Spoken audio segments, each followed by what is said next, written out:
When in the course of human events it becomes necessary for one people to dissolve the political bands which have connected them with another, and to assume among the powers of the earth the separate and equal station to which the laws of nature and of nature's God entitled them, a decent respect to the opinions of mankind requires that they should declare the causes which impel them to the separation. We hold these truths to be self-evident, that all men are created equal, that they are endowed by their Creator with certain unalienable rights, that among these are life, liberty, and the pursuit of happiness, that to secure these rights,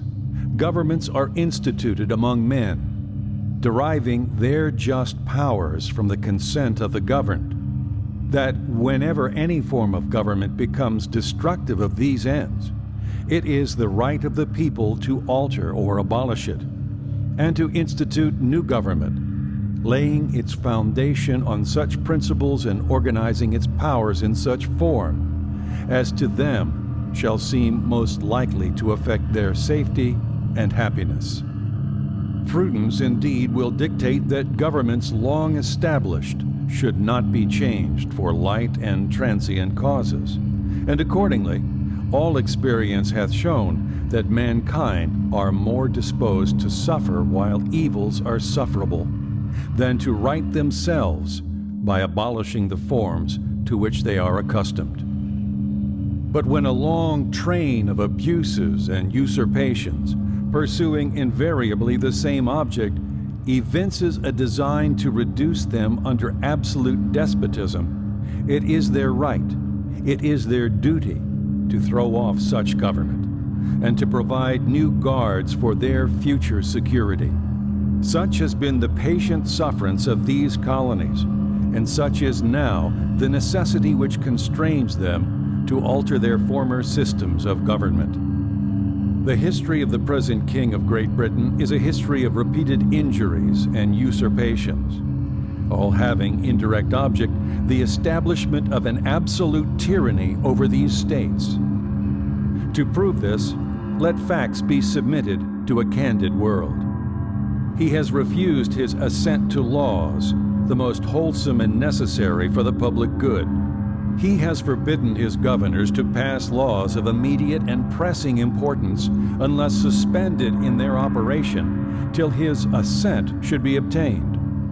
And when so suspended, he has utterly neglected to attend them. He has refused to pass other laws for the accommodation of large districts of people, unless those people would relinquish the right of representation in the legislature,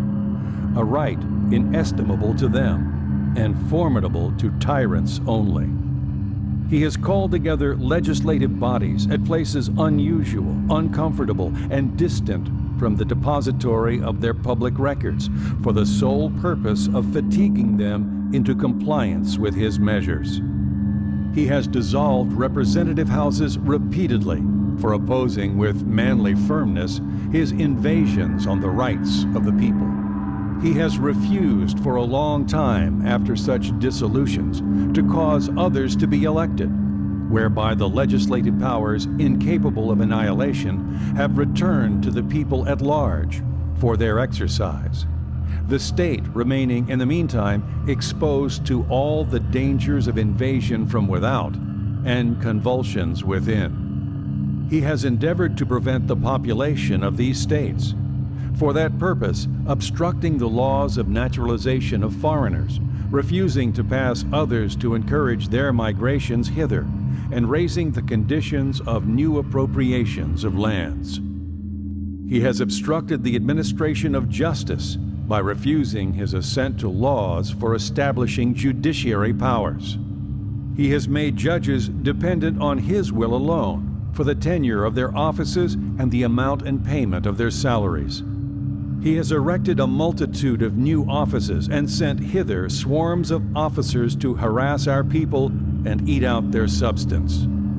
He has kept among us in times of peace standing armies without the consent of our legislatures. He has affected to render the military independent of and superior to the civil power. He has combined with others to subject us to a jurisdiction foreign to our Constitution and unacknowledged by our laws, giving his assent to their acts of pretended legislation, for quartering large bodies of armed troops among us, for protecting them by a mock trial from punishment for any murders which they should commit on the inhabitants of these states, for cutting off our trade with all parts of the world, for imposing taxes on us without our consent, for depriving us in many cases of the benefits of trial by jury, for transporting us beyond seas to be tried for pretended offenses, for abolishing the free system of English laws in a neighboring province, establishing therein an arbitrary government, and enlarging its boundaries so as to render it at once an example and fit instrument for introducing the same absolute rule into these colonies, for taking away our charters, abolishing our most valuable laws, and altering fundamentally the forms of our governments, for suspending our own legislatures and declaring themselves invested with power to legislate for us in all cases whatsoever. He has abdicated government here by declaring us out of his protection and waging war against us. He has plundered our seas, ravaged our coasts, burnt our towns, and destroyed the lives of our people. He is at this time transporting large armies of foreign mercenaries to complete the works of death, desolation, and tyranny already begun, with circumstances of cruelty and perfidy scarcely paralleled in the most barbarous ages and totally unworthy the head of a civilized nation. He has constrained our fellow citizens taken captive on the high seas to bear arms against their country, to become the executioners of their friends and brethren, or fall themselves by their hands.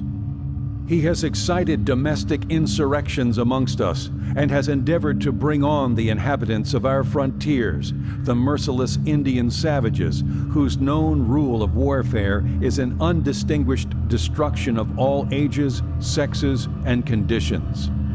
In every stage of these oppressions, we have petitioned for redress in the most humble terms. Our repeated petitions have been answered only by repeated injury. A prince whose character is thus marked by every act which may define a tyrant is unfit to be the ruler of a free people. Nor have we been wanting in attentions to our British brethren. We have warned them from time to time of attempts by their legislature to extend an unwarrantable jurisdiction over us. We have reminded them of the circumstances of our emigration and settlement here. We have appealed to their native justice and magnanimity, and we have conjured them by the ties of our common kindred to disavow these usurpations, which would inevitably interrupt our connections and correspondence. They, too, have been deaf to the voice of justice and of consanguinity. We must, therefore, acquiesce in the necessity which denounces our separation, and hold them, as we hold the rest of mankind, enemies in war, in peace friends. We, therefore, the representatives of the United States of America, in General Congress assemble, appealing to the Supreme Judge of the world for the rectitude of our intentions, do, in the name and by the authority of the good people of these colonies, solemnly publish and declare that these united colonies are and of right ought to be free and independent states, that they are absolved from all allegiance to the British Crown, and that all political connection between them and the state of Great Britain is and ought to be totally dissolved, and that as free and independent states, they have full power to levy war, conclude peace, contract alliances, establish commerce, and to do all other acts and things which independent states may of right do. And for the support of this declaration, with a firm reliance on the protection of divine providence, we mutually pledge to each other our lives, our fortunes, and our sacred honor.